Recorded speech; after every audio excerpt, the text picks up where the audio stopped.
Abdurrahman ibn Auf radhiyallahu anhu itu pernah kedatangan keuntungan 1 peti emas. Dan tidak pernah dia untung sebanyak itu sebelumnya. Dia gelisah, nggak bisa tidur. Lalu kemudian istrinya tanya kenapa? Dia bilang saya nggak pernah dapat keuntungan sebanyak ini. Lalu apa keinginanmu? Kita harus sedekahkan, keluarin. Jangan ada di rumah ini, jadi beban nanti. Kalau kita meninggal, ada ini nanti akan dipertanggungjawabkan, minta pertanggungjawaban oleh Allah.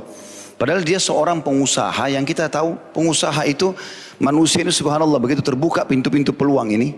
Mungkin dulu dia belum punya kendaraan atau belum punya usaha. Dia niat kalau sudah punya usaha kecil dia sudah cukup. Padahal sebenarnya tidak seperti itu manusia. Mereka punya sifat tamak. Nanti kalau sudah punya usaha kecil pengen usaha lebih besar. Punya mobil 1 pengen punya mobil 2. Punya rumah kecil pengen rumah besar. Dan memang itu Nabi SAW bilang. Manusia tidak akan pernah puas sampai tanah kuburan masuk ke dalam mulutnya. Ya, kalau sudah meninggal baru dia berhenti, gitu kan? Memang sudah begitu. Tapi orang kalau menghubungkan antara kekayaan harta dengan kekayaan jiwa, ini seperti contoh Abdurrahman, lalu dia sedekahkan semuanya tidak terkecuali. Setelah sedekah habis semalam suntuk begadang sama istrinya, dia mengatakan alhamdulillah, saya sekarang tidak ada beban, gitu kan? Ternyata besok karena dia sedekah itu dapat 2 peti. Ya. Keuntungannya jadi double. Dia bicara lagi sama istrinya, ini tambah banyak hartanya. Sedekah lagi, hari ketiga 3 peti. Terus saja selama dia sedekah, datang terus keuntungan berlipat-lipat ganda. Kalau masih ingat pernah saya ceritakan kisah dia, mau habisin hartanya. Takut hisapnya berat hari kiamat karena terlalu banyak. Dia udah gak bisa hitung lagi hartanya radhiyallahu anhu. Sampai kata Nabi SAW, kalau Abdurrahman genggam tanah, lalu dia jual laku. Karena cerdasnya dalam berdagang gitu.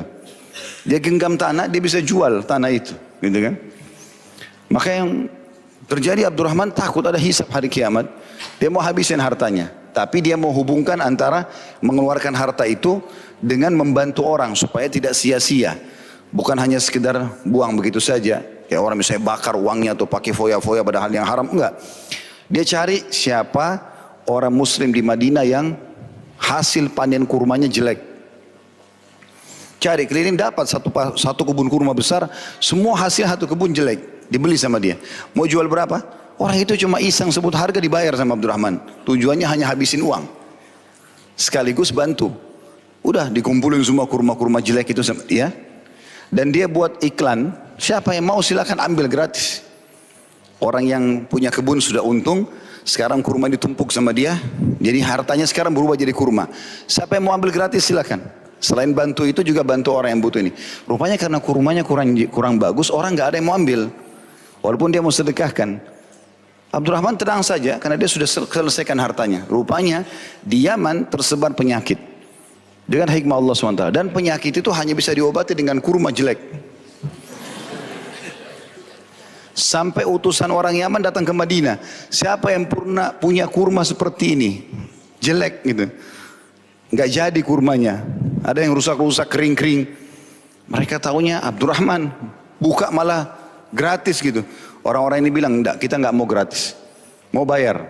Maka mereka membeli dari Abdurrahman, untung lagi. Double dari uang yang dia keluarkan. Maka Abdurrahman senyum mengatakan, apa boleh buat sudah. Berarti memang sudah harus begini. Gitu.